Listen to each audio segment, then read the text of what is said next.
ಇದು ಕಳೆದ 2 ವರ್ಷಗಳಲ್ಲಿ ನೀಟ್ ಪರೀಕ್ಷೆಗಳಲ್ಲಿ ಆದಂಥ ಪ್ರಶ್ನೆ ಪತ್ರಿಕೆಗಳ ಲೀಕ್ ಆದಂಥದ್ದೇನಿದೆ, ಈ ಬಾರಿ ಅಂತೂ ಭಾಳ ದೊಡ್ಡ ಮಟ್ಟದಲ್ಲಿ ದೇಶದಾದ್ಯಂತ ಈ ನೀಟ್ನ ಪರೀಕ್ಷೆ ಸಂದರ್ಭದಲ್ಲಿ ಆದಂಥ ಅನಾಹುತಗಳ ಬಗ್ಗೆ ವಿದ್ಯಾರ್ಥಿಗಳಲ್ಲೂ ಒಂದು ರೀತಿಯ ಆತಂಕಗಳು ಬಂದಂಥದ್ದು ಗಮನಿಸಿದ್ದೇವೆ.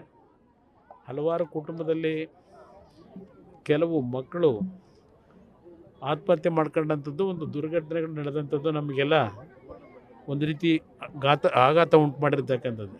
ಆದರೆ ಈ ಬಾರಿ ಪ್ರಧಾನಮಂತ್ರಿಗಳ ಕಾರ್ಯಾಲಯದ ಸಮ್ಮುಖದಲ್ಲೇ ಅವರ ಜವಾಬ್ದಾರಿಯೊಂದಿಗೆ ಈ ಬಾರಿಯ ನೀಟ್ ಪರೀಕ್ಷೆ ಯಾವುದೇ ರೀತಿಯ ಗೊಂದಲಗಳು, ಯಾವುದೇ ರೀತಿಯ ಅನಾಹುತಗಳಿಗೆ ಅವಕಾಶ ಕೊಡದೆ ದೇಶದಾದ್ಯಂತ ಏನು ನಡೀತಾ ಇದೆ, ಮಕ್ಕಳ ಮುಂದಿನ ಭವಿಷ್ಯಕ್ಕೆ ಅವರಿಗೆ ಎಲ್ಲ ರೀತಿಯ ಒಂದು ಶುಭ ಹಾರೈಕೆಯನ್ನು ಕೋರ್ಲಿಕ್ಕೆ ಬಯಸ್ತೀನಿ ಮಕ್ಕಳಿಗೆ. ಸರ್, ಇಷ್ಟೊಂದು ಭದ್ರತೆ ಇಲ್ಲ ಅಂದ್ರೆ ನಿಜಕ್ಕೂ ಕೂಡ ಪರೀಕ್ಷೆ ನಡೆಸಕ್ಕೆ ಆಗದೇ ಇಲ್ಲ ಸರ್, ಅಂತ ಪರಿಸ್ಥಿತಿ ಇಲ್ಲ, ಇದು ನನ್ನ ಅಭಿಪ್ರಾಯದಲ್ಲಿ ವೈಯಕ್ತಿಕವಾದ ಅಭಿಪ್ರಾಯ.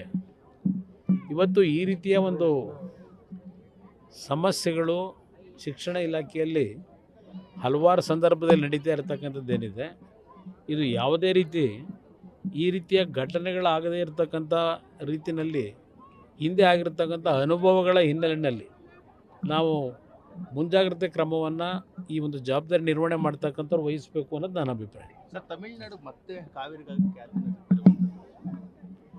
ತಮಿಳುನಾಡಿನಲ್ಲಿ ಅಲ್ಲಿಗೆ ನೀರು ಬೇಕಾದಂಥ ಸಂದರ್ಭದಲ್ಲಿ ನೀರಿನ ಕೊರತೆ ಉಂಟಾದಾಗ ಇದು ಇವತ್ತು ಖ್ಯಾತೆ ತೆಗೆದಿರ್ತಕ್ಕಂಥದ್ದಲ್ಲ, ಕಳೆದ 50 ವರ್ಷಗಳಿಂದ ಈ ರೀತಿ ಸಮಸ್ಯೆಗಳನ್ನು ಇವತ್ತು ನಾವೇನು ಕಾಣ್ತಾ ಇದ್ದೇವೆ.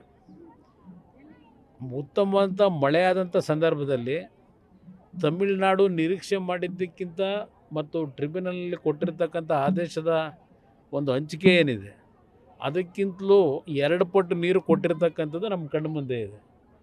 ಮಳೆ ಅನಾಹುತದಲ್ಲಿ ನಮ್ಮ ಭಾಗದ ಜಲಾಶಯಗಳು ತುಂಬದೇ ಇದ್ದಾಗ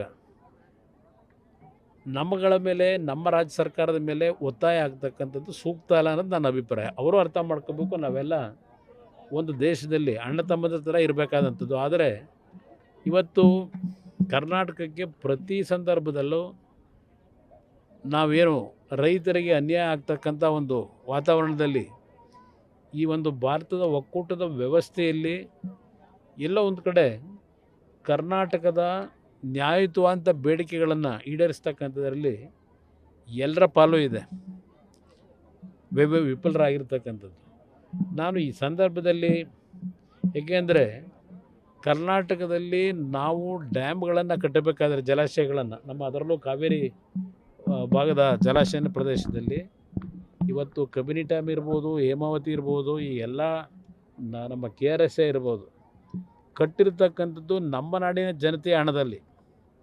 ಇವತ್ತು ಕೇಂದ್ರ ಸರ್ಕಾರ ಈ ಒಂದು ನೀರಾವರಿಯ ಸೌಲಭ್ಯಗಳನ್ನು ಕಲ್ಪಿಸ್ತಕ್ಕಂಥದ್ದು ಯಾವುದೇ ಸರ್ಕಾರಗಳಿರಲಿ, ನಾನು ಆ ಸರ್ಕಾರ ಈ ಸರ್ಕಾರ ಅಂತ ಹೇಳಲ್ಲ, ಎಲ್ಲ ಸರ್ಕಾರಗಳಲ್ಲೂ ಕರ್ನಾಟಕದ ನೀರಾವರಿಯ ಒಂದು ಸೌಲಭ್ಯಗಳನ್ನು ಒದಗಿಸ್ತಕ್ಕಂಥದ್ದಕ್ಕೆ ದೇವೇಗೌಡರು ಪ್ರಧಾನಮಂತ್ರಿಗಳಾಗೋವರೆಗೂ ಕರ್ನಾಟಕಕ್ಕೆ ಒಂದು ಬಿಡಗಾಸು ಕೊಟ್ಟಿರಲಿಲ್ಲ. ದೇವೇಗೌಡರು ಬಂದ ಒಂದು 10 ತಿಂಗಳಿದ್ದಂಥ ಸಂದರ್ಭದಲ್ಲಿ ಕರ್ನಾಟಕಕ್ಕೂ ಸಹ ಕೇಂದ್ರ ಸರ್ಕಾರದಿಂದ ಹಣ ಕೊಡ್ತಕ್ಕಂಥ ಒಂದು ಆಕ್ಸಿಲರೇಟೆಡ್ ಇರಿಗೇಷನ್ ಸ್ಕೀಮ್ ಅಂತಕ್ಕಂಥ ಒಂದು ಕಾರ್ಯಕ್ರಮ ಅಂತಂದರು. ದೇಶದಾದ್ಯಂತ ಅದು ಉಪಯೋಗ ಬಂತು. ಅದರಲ್ಲೂ ವಿಶೇಷ ಕರ್ನಾಟಕಕ್ಕೂ ಹೆಚ್ಚಿನ ರೀತಿಯಲ್ಲಿ ಸಹಾಯ ಆಗಿದೆ.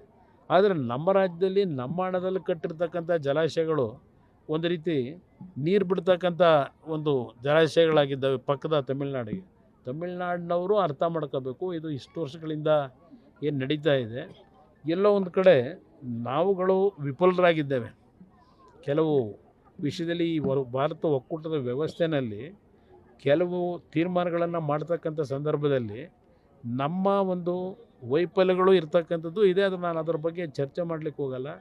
ಆದರೆ ತಮಿಳುನಾಡಿಗೆ ಮನವಿ ಮಾಡ್ತಕ್ಕಂಥದ್ದು ಇವತ್ತು ಮೇಕೆದಾಟಿನ ವಿಷಯದಲ್ಲಿ ಈಗಾಗಲೇ ಹಲವಾರು ಬಾರಿ ದೇವೇಗೌಡರ ನೇತೃತ್ವದಲ್ಲೇ ಪ್ರಧಾನಮಂತ್ರಿಗಳನ್ನು ಭೇಟಿ ಮಾಡಿದಾಗ ಮನವಿ ಮಾಡಿದ್ದೇವೆ. ಆದರೆ ತಮಿಳುನಾಡು ಸಹ ಇದಕ್ಕೆ ಸಹಮತ ಕೊಡಬೇಕು. ಇವತ್ತೇನು ಮೇಕೆದಾಟು ಕಟ್ತಾ ಇರ್ತಕ್ಕಂಥದ್ದು ಅವರಿಗೆ ಬೇಕಾದಂಥ ಸಂದರ್ಭದಲ್ಲಿ ನಾವು ನೀರನ್ನು ಬಿಡ್ತಕ್ಕಂಥದ್ದಕ್ಕೆ ಅಲ್ಲಿ ಜಲಾಶಯ ನಿರ್ಮಾಣ ಆದರೆ ಅದು ನಮ್ಮ ಬೆಂಗಳೂರು ನಗರ ಇರ್ಬೋದು, ಸುತ್ತಮುತ್ತ ಕುಡಿಯೋ ನೀರಿಗೆ ನಾವು ಈ ಒಂದು ಯೋಜನೆಯನ್ನು ತರಬೇಕು ಅಂತ ಏನಿದ್ದೇವೆ, ಇದಕ್ಕೂ ಅವರ ತಕರಾರೇನಿದೆ.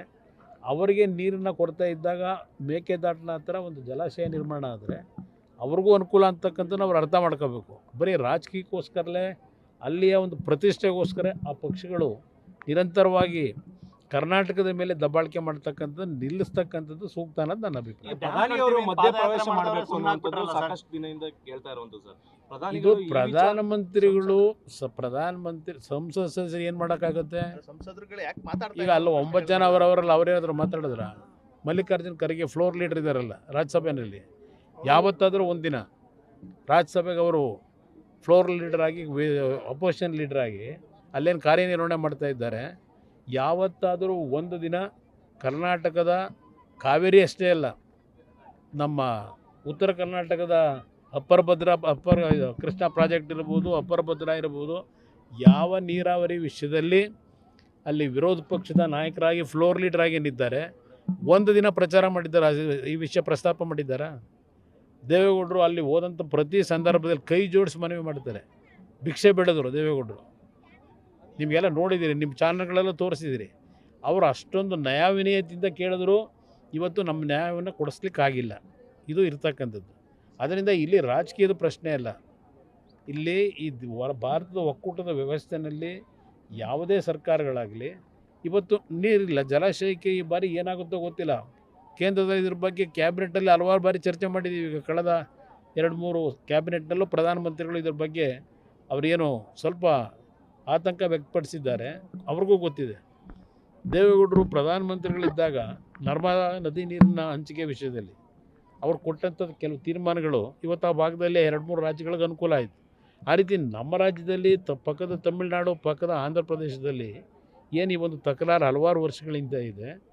ಯಾರು ಜವಾಬ್ದಾರಿಯನ್ನು ನಿರ್ವಹಣೆ ಮಾಡ್ತಕ್ಕಂಥದ್ರಲ್ಲಿ ಕರ್ನಾಟಕದ ಬಗ್ಗೆ ಗಮನ ವಹಿಸ್ತಕ್ಕಂಥದ್ರಲ್ಲಿ ಇಷ್ಟಲಿವರೆಗೆ ಏನು ವಿಫಲ ಆಗಿದೆ ಅದನ್ನು ಸರಿಪಡಿಸಬೇಕು ಅನ್ನೋದೇ ನನ್ನ ಅಭಿಪ್ರಾಯ. ಈಗ ಪ್ರಧಾನಿಯವರ ಒಪಿನಿಯನ್ ಏನಿದೆ ಸರ್ ಮೇಕೆದಾಟು ವಿಚಾರವಾಗಿ? ನೀವು ಮನವಿ ಮಾಡಿದ್ವಿ ಅಂತ ಅವರು ಹಂಚಿಕೆ ಆಗಬೇಕು ಅನ್ನೋದು ಹೇಳ್ತಾರೆ, ಅದಕ್ಕೆ ತಮಿಳುನಾಡವರು ಸಹಕಾರ ಕೊಡಬೇಕಲ್ಲ. ಅಲ್ಲ, ಮೇಕೆದಾಟು ಡ್ಯಾಮ್ ಕನ್ಸ್ಟ್ರಕ್ಷನ್ ವಿಚಾರವಾಗಿ ಕನ್ಸ್ಟ್ರಕ್ಷನ್ ವಿಷಯದಲ್ಲಿ ಈಗಾಗಲೇ ನಮ್ಮ DPRನ ಕೊಟ್ಟಿದ್ದೇವೆ, ಕಳಿಸಿದ್ದೇವೆ. ಮೇಕೆದಾಟಿನ ಬಗ್ಗೆ ಪರ್ಮಿಷನ್ ಕೊಡಿ ಅಂತೇಳಿ. ಪಕ್ಕದ ತಮಿಳುನಾಡಿನವರು ಸುಪ್ರೀಂ ಕೋರ್ಟ್ಗೆ ಹೋದರು. ಸುಪ್ರೀಂ ಕೋರ್ಟ್ನಲ್ಲಿ ಒಂದು ತೀರ್ಪು ಕೊಟ್ಟರು, ನಮ್ಮ ಪರಿಮಿತಿಗೆ ಬರೋದಿಲ್ಲ, ನಾವು ಟೆಕ್ನಿಕಲಿ ಯಾವುದೇ ರೀತಿಯ ಒಂದು ನಮಗೆ ತೀರ್ಮಾನ ತೆಗೆದುಕೊಳ್ತಕ್ಕಂಥದ್ದಕ್ಕೆ ನಾವು ಸಮರ್ಥರಲ್ಲ. ಟೆಕ್ನಿಕಲಿ ಏನಿದೆ ಮತ್ತು ಕಾವೇರಿ ವಾಟರ್ ಅಥಾರಿಟಿ ಏನಿದೆ ಆ ಅಥಾರಿಟಿಗಳ ಮುಂದೆ ಹೋಗಿ ನಿಮ್ಮ ಮನವಿ ಸಲ್ಲಿಸ್ಕೊಳ್ಳಿ ಅಂತ ಹೇಳಿದ್ದಾರೆ. ನಮ್ಮ ರಾಜ್ಯ ಸರ್ಕಾರದವರು ಕೊಟ್ಟಿದ್ದಾರೆ. ಅಲ್ಲಿ ಇರ್ತಕ್ಕಂಥ ಎಲ್ಲ ವಿಷಯಗಳನ್ನು ಪ್ರಸ್ತಾಪ ಮಾಡಿ ಆ ಕಮಿಟಿ ಅಥಾರಿಟಿಯವರು ಏನು ಮಾಡ್ತಾರೆ ನೋಡಿ. ಸರ್, ಬಿಡದಿ ಟೌನ್ಶಿಪ್ ಒಂದು ರೀತಿ ಪ್ರತಿಷ್ಠೆಯಾಗಿ ತಗೊಂಡ್ಬಿಟ್ರು ಅಂತ ಸರ್ CM. ಯಾತಕ್ಕೆ ಪ್ರತಿಷ್ಠೆ ಮಾಡ್ಕೋಬೇಕು?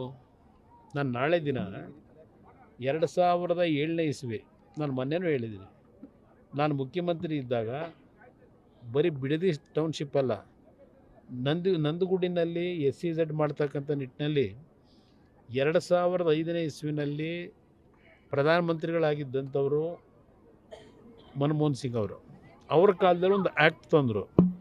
SEZನ ಇವತ್ತು ಮಾಡಬೇಕು ಅಂತಕ್ಕಂಥ ನಿಟ್ಟಿನಲ್ಲಿ ಕೆಲವು ಭೂಮಿಗಳನ್ನು ತೆಗೆದುಕೋಬೇಕು, ಕೈಗಾರಿಕೆಗಳ ಒಂದು ಪ್ರೋತ್ಸಾಹ ಕೊಡ್ತಕ್ಕಂಥದ್ದು, ಹೊರದೇಶಗಳಿಗೆ ನಾವು ರಫ್ತು ಮಾಡ್ತಕ್ಕಂಥ ನಿಟ್ಟಿನಲ್ಲಿ ಕೈಗಾರಿಕೆಗಳಿಗೆ ಪ್ರೋತ್ಸಾಹ ಕೊಡಬೇಕು ಅಂತ ಹೇಳಿ SEZ ಅಂತಕ್ಕಂಥ ಒಂದು ಕಾರ್ಯಕ್ರಮ ತಂದರು ಅವತ್ತು ಪ್ರಧಾನಮಂತ್ರಿಗಳಿದ್ದಾಗ.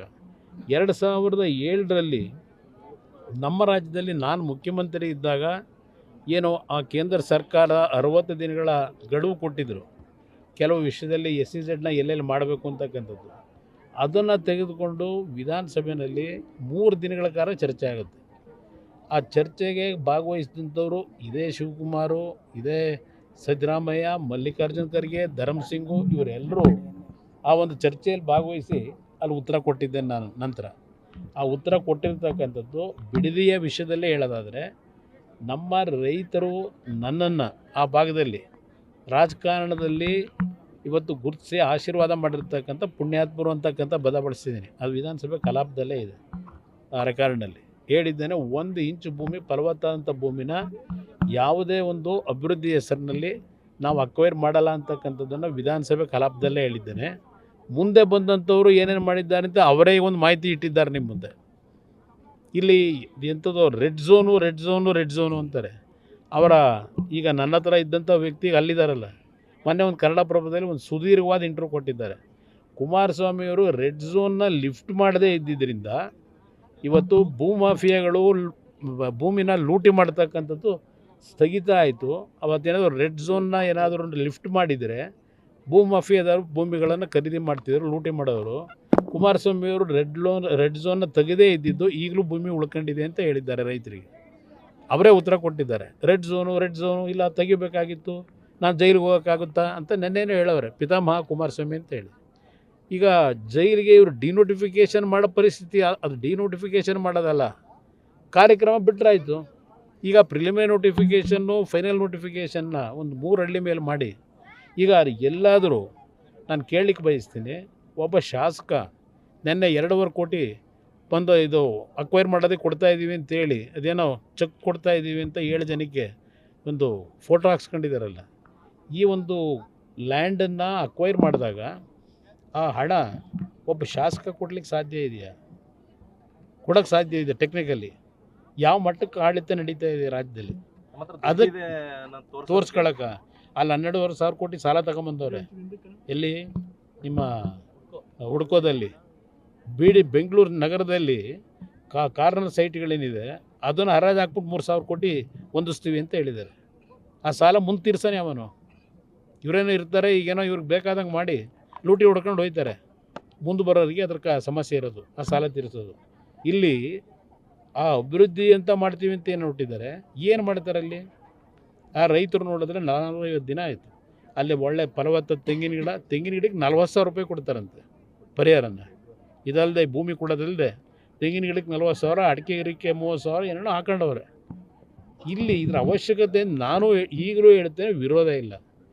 ಎಲ್ಲಿ ಏನು ಬೆಳೆ ಬೆಳೀಲಿಕ್ಕಾಗದೆ ಡ್ರೈ ಲ್ಯಾಂಡ್ ಇದೆ, ಏನು ಸಾಧ್ಯವೇ ಇಲ್ಲ ರೈತರಲ್ಲಿ ಬೆಳೆ ಬೆಳೀಲಿಕ್ಕೆ, ಅಂಥ ಜಾಗ ಹುಡುಕಲಿ. ಬೇಕಾದಷ್ಟು ಕಡೆ ಇದೆಯಲ್ಲ, ಅಲ್ಲೇ ಯಾತಕ್ಕೆ ಬೇಕು?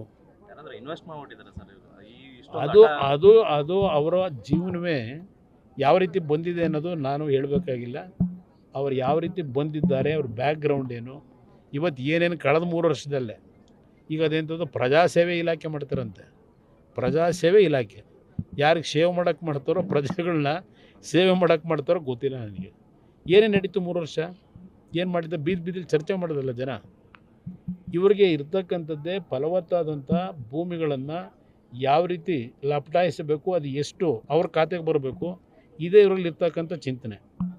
ಅಭಿವೃದ್ಧಿ ಹೆಸರಿನಲ್ಲಿ ಈ ರೀತಿ ಲೂಟಿ ಮಾಡೋದೇನಿದೆ ಹೇಳಿದ್ದೀನಿ. ಅದನ್ನ ಪಾಪ ಹೇಳಿದ್ರು, ಏನೋ 10 ರೂಪಾಯಿ ಯಾರಾದರೂ ನಿಮಗೆ ಲಂಚ ಕೇಳಿದ್ರು ಸರ್ಕಾರಿ ಕಚೇರಿಯಲ್ಲಿ, ಅದು ಯಾವುದೋ ಫೋನ್ ನಂಬರ್ ಕೊಡ್ತೀನಿ, ಫೋನ್ ನಂಬರ್ ತಕ್ಷಣ ಫೋನ್ ಮಾಡಬೇಕು ಅಂತ ಹೇಳಿ. ಇವೆಲ್ಲ ನಾಟಕ ಎಷ್ಟು ದಿವಸ ನಡೆಸ್ತೀರಿ? ಯಾರಾದ್ರೂ ನಂಬ್ತಾರ ನಿಮ್ಮನ್ನ? ಮಾಡೋಕ್ಕೆ ಸಾಧ್ಯವ ನೀವು ಭ್ರಷ್ಟಾಚಾರ ನಿಲ್ಲಿಸಲಿಕ್ಕೆ? ವಿಧಾನಸೌಧದಲ್ಲಿ ಮಾಡೋ ಭ್ರಷ್ಟಾಚಾರ ನಿಲ್ಲಿಸಾರೆ ಯಾರು? ಈಗ ನಡೀತಲ್ಲ, ಈಗ ಕಳೆದ 3 ವರ್ಷದ ಆಡಳಿತದಲ್ಲಿ ಏನೇನಾಗಿದೆ? ಅದರಿಂದ ನಾನು ಬಿಡದಿಯ ವಿಷಯದಲ್ಲಿ ಯಾವುದೇ ಕಾರಣಕ್ಕೂ ಅಸೂಯೆಗೋ ಇಲ್ಲ ರಾಜಕೀಯಕ್ಕೋಸ್ಕರವಾಗಿ ನಾನು ಮಾಡ್ತಾಯಿಲ್ಲ.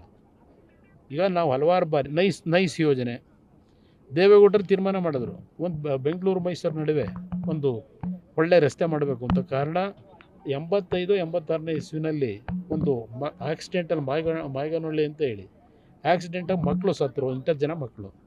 ಆ ಹಿನ್ನೆಲೆಯಲ್ಲಿ ದೇವೇಗೌಡರು ಒಂದು ರಸ್ತೆ ಆಗಬೇಕಿಲ್ಲ ಅಂತಕ್ಕಂಥದ್ದು ನಿರ್ಧಾರ ಮಾಡಿದ್ರು. ಅವರು ಡೆಲ್ಲಿಗೆ ಹೋದರೆ ಬಂದಂಥ ಸರ್ಕಾರಗಳು ಆ ಕಂಪನಿ ಜೊತೆ ಸೇರ್ಕೊಂಡು ಏನೇನು ಅನಾಹುತ ಮಾಡಿ ಎಷ್ಟೆಷ್ಟು ಲೂಟಿ ಆಗಿದೆ ಇವತ್ತು ನಾನು ಕೇಳಲಿಕ್ಕೆ ಬಯಸ್ತೀನಿ. ನೈಸ್ ರಸ್ತೆ ಹೆಸರಿನಲ್ಲಿ ಭೂಮಿಗಳು ಅಕ್ವೈರ್ ಮಾಡಿದ್ರಲ್ಲ ನೀವು. ಬೆಂಗಳೂರು ನಗರದ ಹೊಸಕೆರೆಹಳ್ಳಿ ಈ ಟೋಲ್ ಗೇಟ್ ಇದೆಯಲ್ಲ, ಅದರ ಪಕ್ಕದಲ್ಲಿ ಡಿನೋಟಿಫಿಕೇಷನ್ ಮಾಡಿಸ್ಬಿಟ್ರೆ ಜೈಲಿಗೆ ಹೋಗ್ಬಿಡ್ತಾರಂತೆ ಇವರು. ಸಿದ್ದರಾಮಯ್ಯರ ಕಾಲದಲ್ಲಿ 450 ಎಕರೆ ಡಿನೋಟಿಫೈ ಎಲ್ಲ ರೀಡು ಹೆಸರಿನಲ್ಲಿ ಮಾಡಿದ್ರಲ್ಲ, ಏನು ಜೈಲಿಗೆ ಕಳಿಸಿದ್ರಾ? ಈಗ ನೀವು ಬೆನಗನಹಳ್ಳಿನಲ್ಲಿ ಸತ್ತು ವ್ಯಕ್ತಿ ಕೈಯಲ್ಲಿ ತಗೊಂಡಿದ್ದೀನಿ ಅಂತ ಹೆಬ್ಬೆಟ್ಟು ಹೊತ್ತಿಸ್ಕೊಂಡು ಡಿನೋಟಿಫಿಕೇಷನ್ ಮಾಡಿಸ್ಕೊಂಡ್ರಲ್ಲ, ಜೈಲಿಗೆ ಹೋಗಿದ್ದೀರಾ? ನೀವು ಯಾವ ರೀತಿ ಬಚಾವಾಗಬೇಕು, ಏನು ಮಾಡಬೇಕು ಅದರಲ್ಲಿ ಎಕ್ಸ್ಪರ್ಟ್ ಇದ್ದೀರಿ, ನನಗೆ ಗೊತ್ತಿದೆ. ಈ ನಾಟಕ ಬಿಟ್ಟು ಗೌರವಯುತವಾಗಿ ಇವತ್ತೇನು ಅಧಿಕಾರ ಸಿಕ್ಕಿದೆ 4 ದಿನ ಒಳ್ಳೆ ಕೆಲಸ ಮಾಡಿದ್ರೆ ಇವತ್ತು ನಮ್ಮ ಬೆಂಬಲ ಇದೆ. ಇವತ್ತು ವಿರೋಧ ಪಕ್ಷದಲ್ಲಿದ್ದು ಏನಾದರೂ ಈ ರಾಜ್ಯಕ್ಕೆ ಅನ್ಯಾಯ ಆದರೆ ಧ್ವನಿ ಎತ್ತಬಾರ್ದ ನಾನು? ಇವತ್ತು ವಿರೋಧ ಪಕ್ಷದಲ್ಲಿ ಕೆಲಸ ಮಾಡಬೇಕಾದ್ರೆ ಇವತ್ತು ನಾವು ಧ್ವನಿ ಎತ್ತದೇ ಇದ್ದರೆ ರಾಜ್ಯದ ಪರಿಸ್ಥಿತಿ ಏನಾಗುತ್ತೆ? ನಮ್ಮ ರಾಜ್ಯ ಸಂಪದ್ಭರಿತವಾದಂಥ ರಾಜ್ಯ, ಇದು ಹಣದ ಕೊರತೆ ಇಲ್ಲ, ಜನ ಯಾವಾಗಲೂ ಖಜಾನೆ ತುಂಬಿಸ್ತಾರೆ. ಆ ತುಂಬಿಸಿರೋ ದುಡ್ಡನ್ನು ಸರಿಯಾದ ರೀತಿ ಗುಣಾತ್ಮಕವಂಥ ಕೆಲಸಗಳಿಗೆ ಉಪಯೋಗ ಮಾಡಿದೆ ಸ್ವೇಚ್ಛಾಚಾರವಾಗಿ ನೀವು ಇದೆಲ್ಲ ಮಾಡ್ಕೊಂಡು ಯಾರ ಮೇಲೆ ಯಾತಕ್ಕೆ ದೂರ್ತೀರಿ? ಭಗವಂತ ಏನೋ ಒಂದು ದೇವ್ರು ನಂಬಿದ್ದೀರ ಅಲ್ವಾ? ದೇವ್ರ ಮೇಲೆ ನಿಮ್ಗೆ ಏನಾದರೂ ನಿಜಕ್ಕೂ ನಿಮ್ಮ ಹೃದಯದಲ್ಲಿ ಆ ಭಯ ಭಕ್ತಿ ಇದ್ದರೆ ಹಿಂದೆ ನಡೆದದ್ದು ಬಿಟ್ಬಿಡಿ, ಈಗಲಾದರೂ ಒಳ್ಳೆ ಕೆಲಸ ಮಾಡಿ.